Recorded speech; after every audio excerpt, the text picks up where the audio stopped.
De la temporada de las colecciones 2016 en la óptica Estela Ginchuk. Todas las marcas, todos los modelos de lentes de sol que están haciendo furor este verano, ahora tienen descuentos de, escucha bien, 50, 60 y hasta 70% de descuento. Así que ya saben, pueden visitar cualquiera de los 4 locales que tienen en Montevideo Estela Ginchuk o el que tiene abierto Punta del Este todo el año. Retomamos el debate y si me permiten voy a referirme a una información que salió publicada en prensa que se refiere a, bueno, los riesgos que algunos advierten de una vez encontrado petróleo, si efectivamente se encuentra y si efectivamente se entiende rentable su extracción, qué hacer para evitar bueno, que otros sectores de la economía no se vean perjudicados, la famosa apreciación de la moneda. Y hay un documento al que el diario El País dice haber accedido, que la calle Pou plantea que algunas medidas para mejorar esas cosas y agrega la utilización de un fondo de estabilización que invierta en el exterior lo que se recaude de la extracción. Un fondo de estabilización. Es decir, que la renta salga para afuera. Ese es el modelo. Bien, ese modelo noruego. Bien. Eso es lo que hacen los noruegos. Y cita un decreto, el 366/974, que dice que ya previó la existencia de este instrumento, llamándolo Fondo Especial de Operaciones Petroleras, debiendo ser administrado por ANCAP. No. Un decreto de la dictadura igual, ¿eh? No. Del año 74, me parece que estaría bueno que haga uno nuevo. Administrado por ANCAP. Uno lee ANCAP y ya decís, para. A ver, qué susto que me da esto, ¿no? A ver, ¿a qué se refiere esto, Valenti? Primero, no está bien que la misma empresa que es productora sea la que maneje un fondo de este tipo. Pero ese es del 74 el decreto. Claro, pero no importa. No está bien. Es como si nosotros, cualquiera de las oficinas reguladoras dependieran, la de agua, de OCE. No, eso es un fondo diferente. Segundo, hay que estudiarlo muy bien. Ese es un modelo que no pretenden ser modelo los noruegos, que tiene en cuenta la explotación ambiental, que es fundamental, lo cual implica costos, que hay que decidir ahora en la legislación, que implica todo lo que tiene que ver con los recursos. El efecto se llama efecto holandés, el efecto de la explosión inflacionaria producto de las inversiones, producto de la masa de dinero que te cambia toda la estructura de la mano de obra, de costo, etc.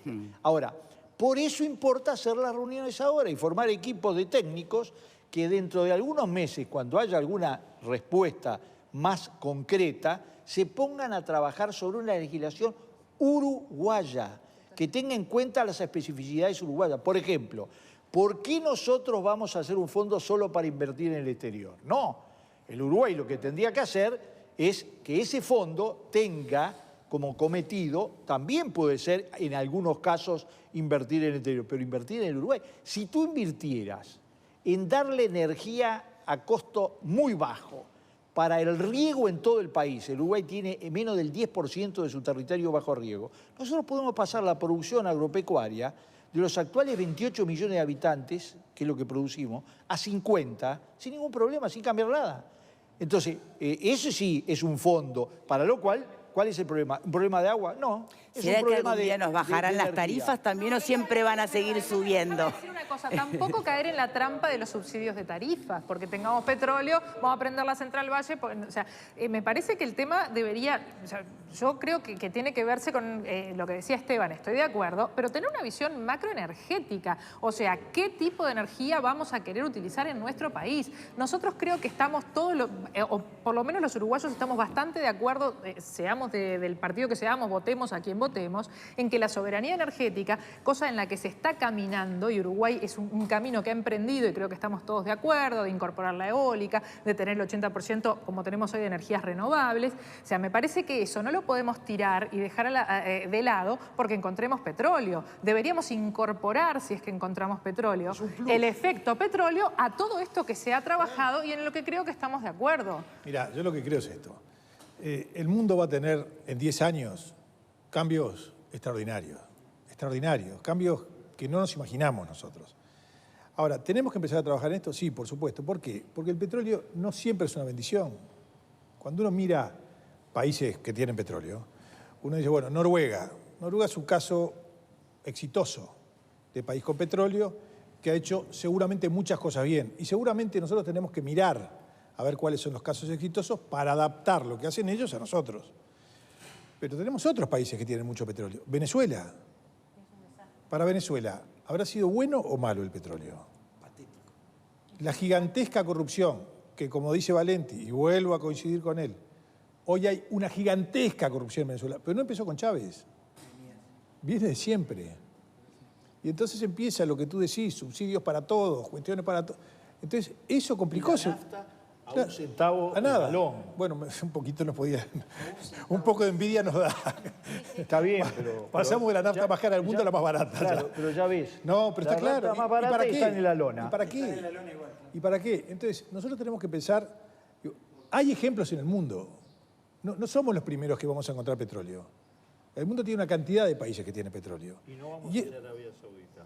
Tampoco. Y nosotros tenemos que formar gente a trabajar en este tema y mirar lo que hacen en el mundo, mirar legislaciones comparadas para ver a quién le fue bien y quién le fue mal. No es tan complicado. Tenemos que tener gente con cabeza, gente que se anime a mirar el futuro y gente que diga, bueno, adaptemos lo que pasa en otros países para acá. No vamos a inventar nada nuevo. ¿Lo haremos a la uruguaya? Seguramente lo haremos a la uruguaya, pero mirando lo que hacen otros. Pero hay un detalle, habría que ver esos contratos que se van a firmar con las empresas que van a hacer la explotación, a ver si realmente son beneficiosos para Uruguay o vamos a seguir recibiendo espejitos de colores a cambio de recursos personales.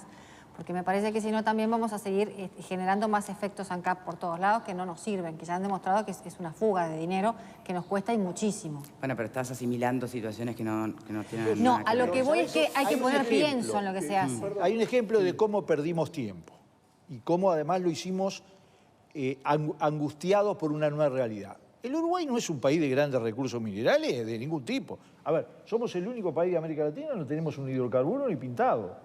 Pero claro. Pero, por ejemplo, el hierro. Nosotros tenemos el hierro. Tenemos un hierro con un tenor, digamos que, por ejemplo, en Corumbá, ese tenor de 41 o 42% de mineral de hierro, se cierra la mina. Vamos a entendernos claro, porque tiene 70. Pero en algún momento va a ser un recurso importante, a menos que encuentren un subsidio, algo que sustituya, va a ser importante. Cuando nos vimos la necesidad de hacer una ley, la tuvimos que hacer contrarreloj. ¿Y mal? Y mal, porque es una ley que está pensada para un momento determinado, donde el hierro costaba $150 la tonelada, y además es una ley que tiene como base la idea de sacar el metal enriquecido en bruto, pero nada más, cuando en realidad, además, por ejemplo, teniendo esos yacimientos de hierro, y con energía que no tiene por qué venir solo del petróleo. Vamos a entendernos claro. Nosotros tenemos algunos otros programas que hay que aplicar.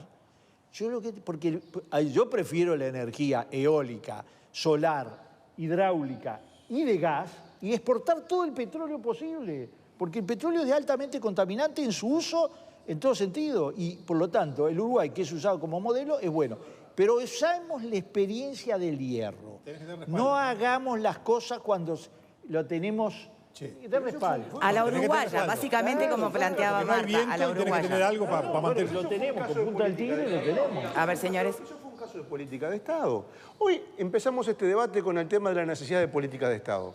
La ley que reguló y que la nueva ley de minería, que se estudia a partir de los hallazgos o la confirmación de los hallazgos de Valentínez y de la Intendente de Aratirí, fue una política de Estado. ¿Cómo empezó todo esto? Empezó con una convocatoria en la Casa de Gobierno del presidente Mujica. ¿Quiénes participaron? Técnicos de todos los partidos. Se reunían semana a semana aportando ideas. Salió una ley, nadie está conforme. Entonces no es tampoco el simplemente decir, bueno, por consenso hacemos una cosa. Entonces hubo una política de Estado y nadie quedó conforme. Yo quisiera agregar sobre el tema que decía Morín. Pero entonces que no tendrían sentido las convocatorias multipartidarias. Se basó en una realidad virtual, que era el hierro a $125 o $200 cuando estaba 20. Lo mismo con el petróleo. Si cuesta $70 el barril sacar el petróleo del Río de la Plata y hoy cuesta 32, ¿de qué estamos hablando? ¿De poner en marcha una industria de perder dinero? El otro tema que decía Amorín sobre los cambios que van a haber en el mundo, también van a afectar al petróleo. Sí, claro. El siglo XIX fue el gran siglo del carbón.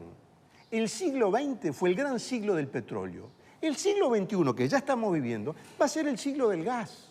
Claramente, todas las tendencias apuntan a eso. Entonces, Uruguay se va a embarcar en una política petrolera cuando el recurso petróleo ya por, digamos, los cambios en los automóviles, por los cambios en la industria, va a dejar de ser la estrella del mundo energético. Eso también hay que pensarlo. Totalmente. Yo lo que te quiero decir de Aratiri, Aratiri sí fue una ley que votamos todos. El problema que tuvo la ley es que fue hecha para una circunstancia concreta. El país entero sabía que venía una inversión gigantesca. Sí. Había que aprovecharla. Que había que ver cómo le buscábamos una solución. Y la hicimos pensando en la coyuntura. Y eso, desde mi punto de vista, es lo negativo de esa ley. Ahora, yo digo, si ahora estamos pensando 10 años hacia adelante, dentro de 10 años yo no sé si el petróleo va a costar 20, 70 o 2.000. No sabemos. Entonces, hay decisiones que hay que tomar ahora, que vamos a ver cómo salen dentro de 10 años. Por eso es que me parece bien que estos temas lo hagamos entre todos, con gente capacitada, que pueda seguir el tema. Yo creo que el petróleo, yo creo como vos, yo creo que hay una cantidad de cosas que van a cambiar. Yo creo, a mí, yo, por motivos de mi trabajo, recorro mucho el país. Y me encanta recorrer el país y ver los molinos. No como abogado. Me encanta ver los molinos, me encanta. Y me parece que es una cosa bárbara, me parece que esa ley que votamos nosotros y contra la que ustedes hicieron un recurso de referéndum que permitió hacer esas cosas, está notable. Y que eso hicimos. ¿Vos no estabas? No. Marco regulatorio. Del marco regulatorio. Sí. El marco regulatorio que permitió hacer esas cosas está fantástico. Esas cosas necesitan respaldo. ¿Qué quiere decir respaldo? Con eso nosotros damos, para que la gente entienda, electricidad a una cantidad importante de ciudades. Si un día no hay viento, y deja el viento por un tiempo, que pasa, la gente va a seguir prendiendo la luz y el lavarropas, y ahí hay que darle respaldo. Y ese respaldo se da de distintas formas. Pero tiene que haber... Pero ahí el petróleo no tiene nada que ver. Tiene que ver, sí, absolutamente. Entonces... Es el petróleo ahí... O el gas. Gas. O el gas. Hoy es el petróleo o el gas el que da respaldo. Hoy es el petróleo. Entonces, tenemos que pensar en todas esas cosas. Es un tema complejo, que por supuesto que abarca mucho más que los conocimientos, no sé, capaz que vos sabés mucho, que abarca mucho más que mis conocimientos, y tiene que haber gente que sepa. O sea, los partidos lo que tienen que hacer es designar gente que sepa, que vaya a fondo, que estudie el tema e intentar lograr un acuerdo general del país en un tema que es tan importante. Sí, bien. Hoy Peláez en El Espectador comentaba el caso de 1972 o 73, ¿sí? Que lo que vos comentabas, las perforaciones que hizo Chevron y que Chevron incumplió, hizo una sola y supuestamente tenía que ser 3, con lo que el Estado uruguayo tuvo que hacerle un juicio a Chevron. Y lo que quedó de manifiesto en esa experiencia, que mencionó a Juan Andrés Ramírez como el abogado que siguió ese juicio, Carlos Peláez, que lo que quedó de manifiesto de esa experiencia es que si no tenemos gente formada que controle a estas empresas internacionales, puede pasar absolutamente cualquier cosa. Nos pintan la cara, ¿no? Es así. Y tenemos una realidad. Nosotros no vamos a tener capacidad como país para asumir las inversiones que va a implicar explotar petróleo a 6.000 metros de profundidad. Por lo tanto, la legislación que tengamos tiene que moverse entre que lo haga posible, porque si vos le ponés que te tienen que traer todos los días el vellocinio de oro, no vas a hacer nada, y que controles lo suficiente. Exacto. Es decir, en ese margen vos tenés que tener soberanía petrolera, porque es muy importante, pero también vas a tener que asociarte, porque 20.000 millones de dólares o 15.000 millones de dólares, porque después de la prospección que cuesta algunos centenares, una plataforma sola a ese nivel, estás hablando de miles de millones de dólares. Entonces, el Uruguay tiene posibilidades. Porque va a tener oferta de crédito mucho antes de que salga una gota de petróleo, va a venir. Pero con el petróleo 30 no. No, con el petróleo 30 no. Vamos a partir de la realidad. Vamos a partir de la realidad. Está todo. Vamos a hacer castillos en el aire. Claro, pero te digo una cosa. Castillos en el aire. Adversas. En este caso creo que no vamos a utilizar que Uruguay, los legisladores, no van a utilizar la coyuntura del petróleo a 37, sí, a 30 o a 28 para legislar sobre esto. Por eso me parece que ese ejemplo está perfecto. Si ahí la ley va a ser letra muerta. Claro, Sí.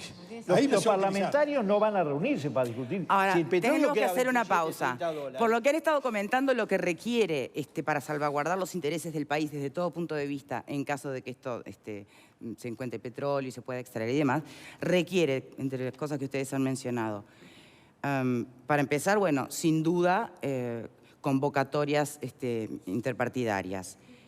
Que los partidos políticos, además, convoquen técnicos, es decir, que se deje lo técnico en manos de técnicos. Hasta ahora. Y además poder dirimir conflictos que puedan llegar a surgir, legislación mediante, con los accionistas internacionales de esta historia, porque Uruguay no... Solo no puede. La historia nos demostró que nosotros podemos hacer eso. Hemos podido dirimir conflictos por controles binacionales de tema aguas. Hemos logrado que lo técnico quede en manos de técnicos o lo político siempre arrasa por encima de lo técnico. Hemos logrado acuerdos multipartidarios. Preguntas. Pausa y ya venimos.